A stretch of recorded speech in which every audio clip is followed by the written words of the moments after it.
जब तक मजदूर टनल में फंसे रहे तब तक हर भारतीय की सांस भी अटकी रही। वहीं पीएम मोदी से लेकर सीएम धामी तक ने रेस्क्यू ऑपरेशन पर बारीकी से नजर रखी। इस मिशन के पूरा होने के बाद जहां पीएम मोदी ने बधाई दी है, तो वहीं दूसरी तरफ सीएम धामी ने भी रेस्क्यू को लेकर पूरी जानकारी दी।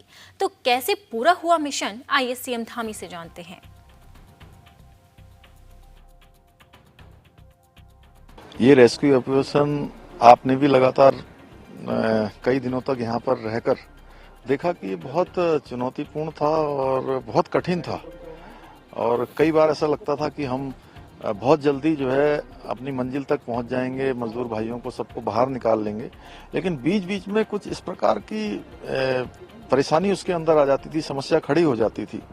पहले दिन जब हमने इस पर काम करना शुरू किया तो ये लगा कि ये मलबा जो है जेसीबी और पॉकलैंड से आसानी से हटा लेंगे, और जितना हटाते थे मलबा उससे ज्यादा ऊपर से आना शुरू हो जाता था।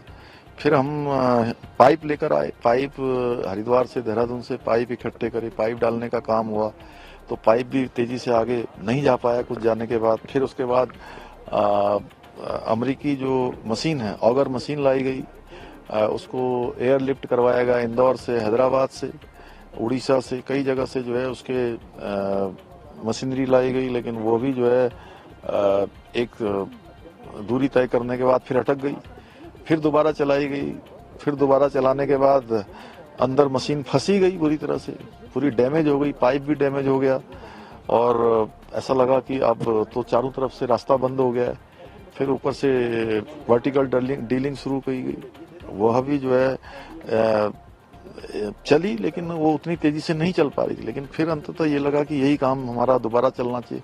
फिर ऑगर मशीन अंदर जाकर जब डैमेज हो गई तो उसको काट काट के निकालना, और एक मीटर काट करके निकालना, कम से कम लगभग 48 मीटर अंदर जा चुकी थी। तो बहुत चुनौतीपूर्ण था। पहले उसके पंखों को काटना, पंखों को काटने के बाद मशीन को काटना। जिन लोगों ने भी इसमें काम किया है, जो हमारे गैस कटर थे, इसके आए हुए टेक्नीशियन थे, उन्होंने बहुत जीवटता का काम किया और पूरी मशीन बाहर निकाली। मशीन बाहर निकालने के बाद तय किया कि अब जो है मैनुअल इसको आगे बढ़ाया जाएगा, और जो खुदाई करने वाले हैं वो मैनुअल जाकर आगे जाकर देखते थे। फिर उसको पुशिंग का काम शुरू किया।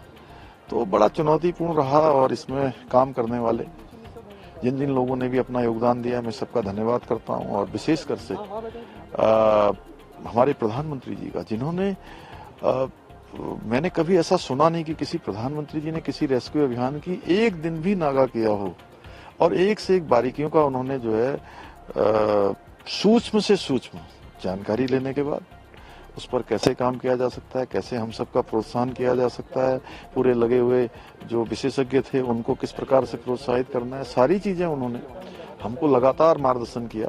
उसके कारण से हम इस कठिन अभियान को जो है सफल बनाए। बाबा बौकनाथ की भी बड़ी कृपा रही, उनकी कृपा से ये अभियान सफल हो पाया। एक सर महत्वपूर्ण सवाल है, इस दुर्गम पहाड़ी क्षेत्र में सबसे बड़ा जो सामर्थ्य भारत का दिखा, वो जगह जगह से हर चीज को जुटाना। अभी भी आप देखेंगे श्रृंखला से मशीन लगी पड़ी है, लगा जैसे पूरा भारत लगा पड़ा है संसाधन जुटाने में।